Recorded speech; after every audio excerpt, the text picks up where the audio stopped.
Mas você é uma falado mais. pessoa, assim, um pouco mais, assim, exigente, perfeccionista com as suas coisas ou não? Sou. É. Acho que não perfeccionista, mas sou exigente, principalmente quando diz respeito às coisas do Senhor, assim, eu sou bem criteriosa. Eu tenho um amigo que fala que eu sou chata. Aí eu falo, não sou chata, sou criteriosa. Entendi. Você fez uma palavra melhor. Né? Mas eu sou chata, no fim das contas. Mas cara, porque o nosso tempo ele tem que ser bem ocupado, né? Bem usado aí, principalmente na internet tem tanta coisa rolando, se a pessoa vai parar para ouvir, eu preciso aproveitar essa oportunidade, pregar o Senhor, falar do Senhor a tempo, a fora de tempo, mas ao mesmo tempo também, depois, né, de ver o que aconteceu e tal, recebi muitos testemunhos, mas muitos mesmo testemunhos depois daquele nosso podcast. Sim. E acho que foi o que o Senhor fez com o cego, né? A gente estava até falando aqui um pouco mais cedo. Sim. Eu podia aqui soltar 1 milhão de versículos e as pessoas dizerem, uau, como sabe a Bíblia, né? Mas, para mim, é uma coisa que foi, cara, eu era cego. Agora eu vejo. Isso aqui foi o que o Senhor fez na minha vida, isso aqui foi o que o Senhor transformou no meu coração, isso que Ele ainda está fazendo.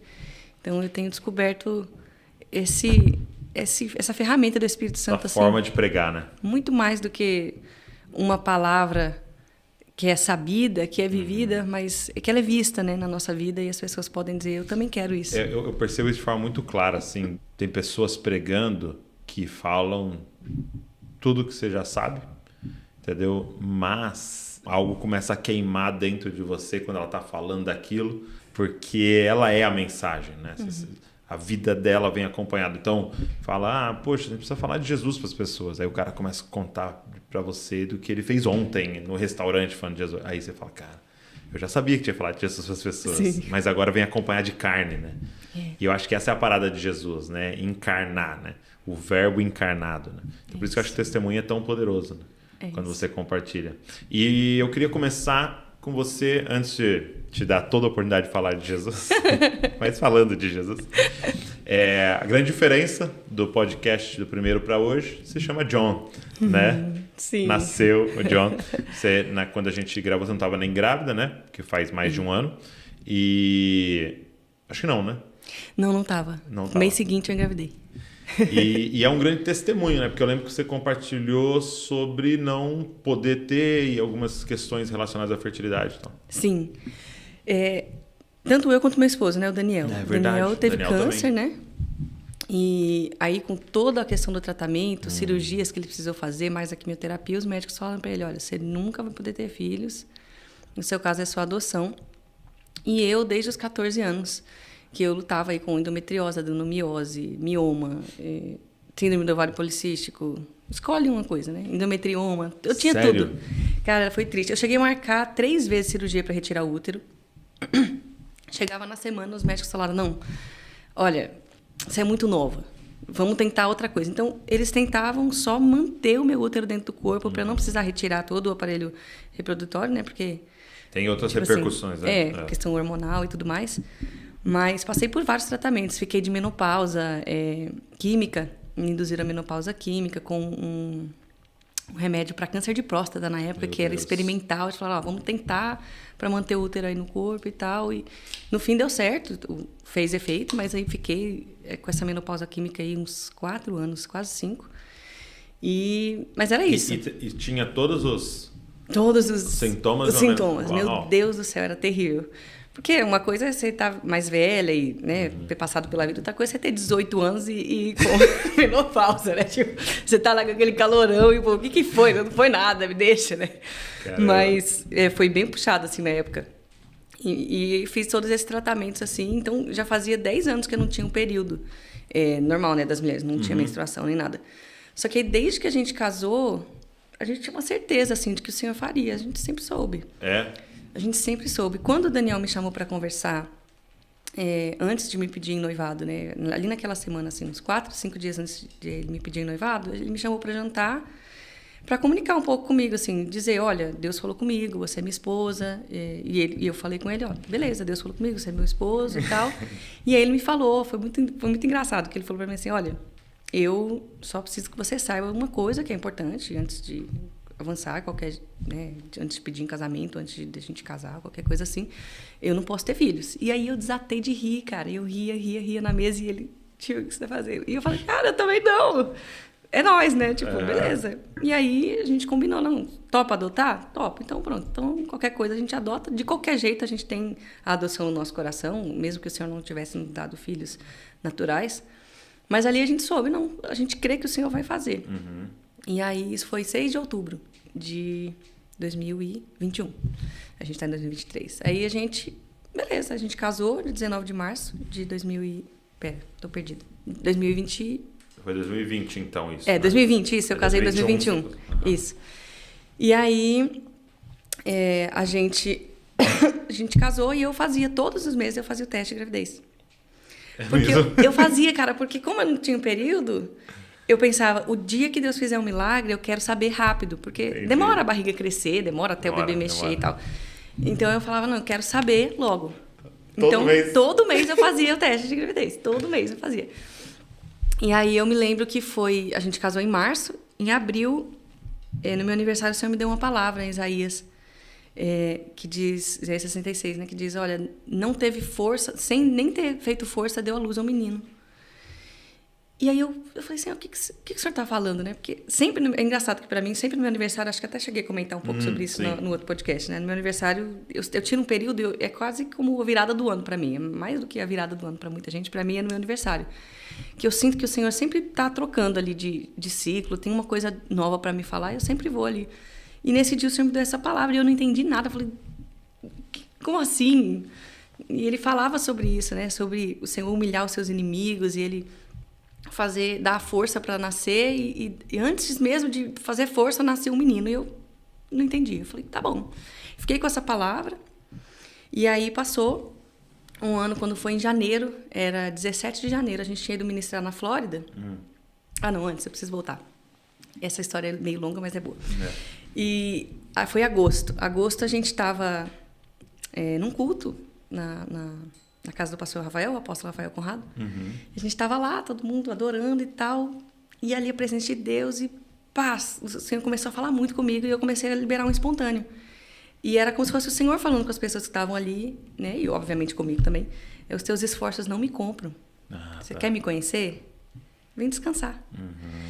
E aí liberei. Essa música foi violento para mim, assim. E ali, para mim, aquele momento, aquele contexto, e até o fato de ter escrito essa música, depois sentado para terminar de compor ela, não tinha relação alguma com a cura física. Para mim, era uma questão... eu passei por um período muito complicado assim, no Brasil, foi um dos motivos de eu ter deixado o Brasil, inclusive, que foi de uma liderança extremamente doentia. Eu tinha uma liderança doentia, assim. Então, e isso gerou muitas sequelas no meu corpo, muitas feridas na minha alma. Então, eu saí do Brasil em circunstâncias assim, Deus, olha, o Senhor, se eu quiser, o Senhor me mata, mas eu não consigo mais. E eu tinha na minha cabeça, e assim, a responsabilidade era minha, por quê? Eu tinha na minha cabeça uma ideia, uma vaidade, um pecado da vaidade tão grande, que eu pensava que agora eu tenho um novo título aqui dentro dessa instituição, agora eu vou mudar as coisas, agora eu vou poder fazer. Então, eu tinha a ideia de que eu poderia mudar alguma coisa dentro de um sistema que o próprio Espírito Santo não tinha feito. Então, não, o dia que eu me casar, eu vou conseguir mudar isso. Que eu assumi mais uma responsabilidade na instituição. O dia que isso e aquilo acontecer, então vai mudar. E eu ia ficando calada e quieta e sofrendo aquilo. Eu tive depressão, tive burnout, foi violento, assim. E as pessoas, inclusive, não reparavam, porque com a minha personalidade, é diferente. Eu não sou o tipo de pessoa que eu ia parar, deitar na cama e chorar o dia inteiro. Eu ia avançando. E eu fazia cada vez mais coisas, e cada vez mais coisas, cada vez mais coisas, até a hora que eu explodia. Aí tinha crise de ansiedade, enfim. Você contou até que tinha ataques epiléticos? Isso foi lá para trás, isso foi já mais na minha adolescência. E esse período foi mais aqui agora, né, 2017, 18, 19, que foram assim, os anos mais terríveis assim, da minha vida, eu acho, né, nessa questão. E eu tinha essa ideia de que eu tinha que me submeter àquilo, que aquela era a vontade de Deus. Porque eu cresci nesse contexto. Eu cresci na igreja, eu só conhecia aquele tipo de liderança. Então, para mim, o evangelho estava vinculado a uma liderança doentia mesmo, louca. Então, eu tinha que pedir para ir no cinema, eu tinha que pedir para ir na casa dos amigos, eu não podia faltar no culto se eu precisasse ir no aniversário da minha mãe. Eu era desse naipe. Só que nunca ninguém me disse, isso não é normal. Entendi. Entende? E aí, lógico, para quem vem de fora, que sempre viveu uma coisa saudável, vai dizer, cara, isso é um absurdo. Uhum. Mas para quem cresceu nesse contexto, isso é absolutamente normal. É a única coisa que você conhece. Sim. E quantas pessoas estão nos ouvindo? Pois é. Estão vivendo esse contexto. Dessa maneira. E aí foram, enfim, muitas coisas. E quando eu cheguei aqui nos Estados Unidos, cheguei na casa do pastor Antônio Cirilo, na casa do pastor Rafael, eu comecei a ver uma liderança completamente diferente. E eu me lembro até de ter falado para Cirilo, assim, logo que eu cheguei na casa dele, eu falei, cara, eu tô tão machucada, tão arredia, que eu tenho medo de nunca mais conseguir me submeter a ninguém. Uau. Porque eu fiquei arisca, assim, sabe? Eu lembro que eu cheguei nos primeiros meses na casa do pastor Rafael, que eu morei na casa do Rafa e da Aline por 6 meses, né, antes de me casar.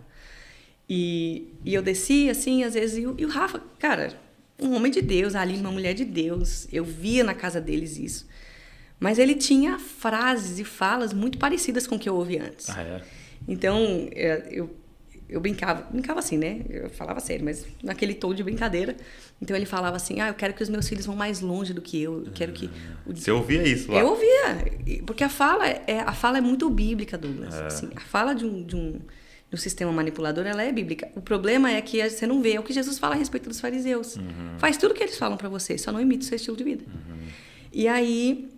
O que aconteceu ali, o Rafa falava isso, né? Ele dizia, cara, eu quero que os meus filhos vão mais longe e tal. Eu falava, Rafael, eu já ouvi isso daí. Sabe o que vai acontecer? Um dia, os seus filhos espirituais, como você queira chamar, eles vão estourar e Deus vai usar eles para alguma coisa e o seu nome não vai aparecer. Sabe o que vai acontecer? Você vai começar a perseguir eles. Você falava? Falava na cara dele. Falava, Rafael, eu já ouvi isso daí. Ele falava, não, ele dizia muito, cara, o Senhor, o dia que o Senhor me abençoar, eu vou abençoar fulano. Eu falava, Rafael, o dia que o Senhor te abençoar, você vai enfiar no bolso, vai fingir que nada aconteceu e ainda vai fazer cara de piedade. Eu já vi isso daí. E o fulano ali, vai cair morto de fome do seu lado, você vai fingir que não é com você. E ele olhava para mim, muito paciente, foram muito pacientes comigo, assim, na minha ferida. Coitado. Tadinha. Mas eu fui, sabe, sendo curada pouco a pouco. Pouco a pouco mesmo, assim. Ninguém sabe disso, mas o meu primeiro projeto, o Doxologia, as pessoas não sabem, mas custa uma grana para gravar. Meu Deus.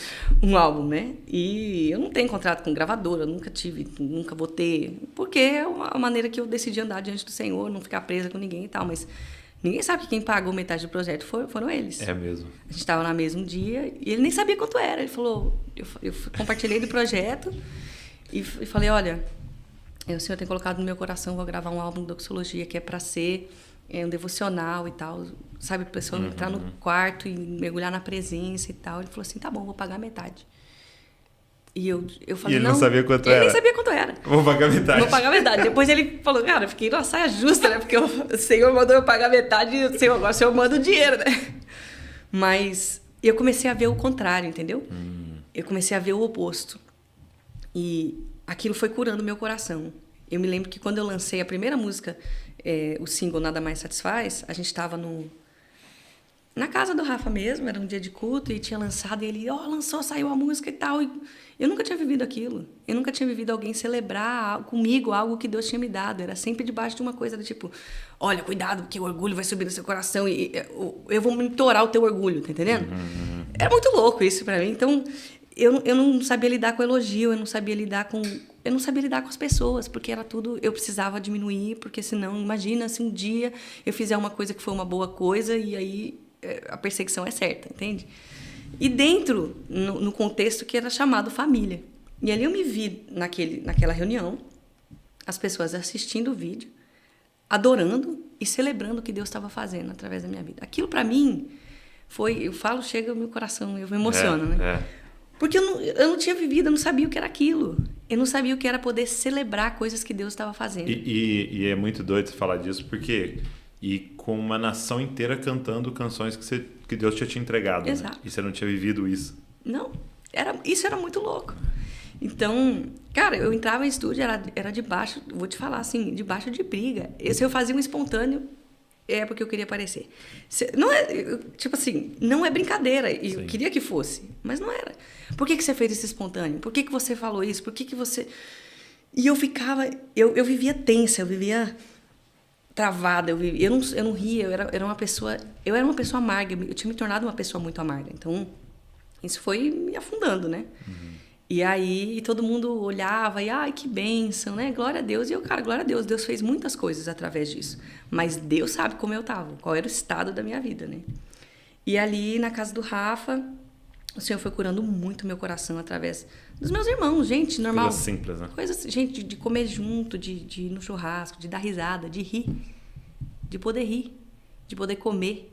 De poder ir na casa de alguém e falar, vamos no cinema? Vamos. Eu não ter que ligar para ninguém para pedir para ir no cinema.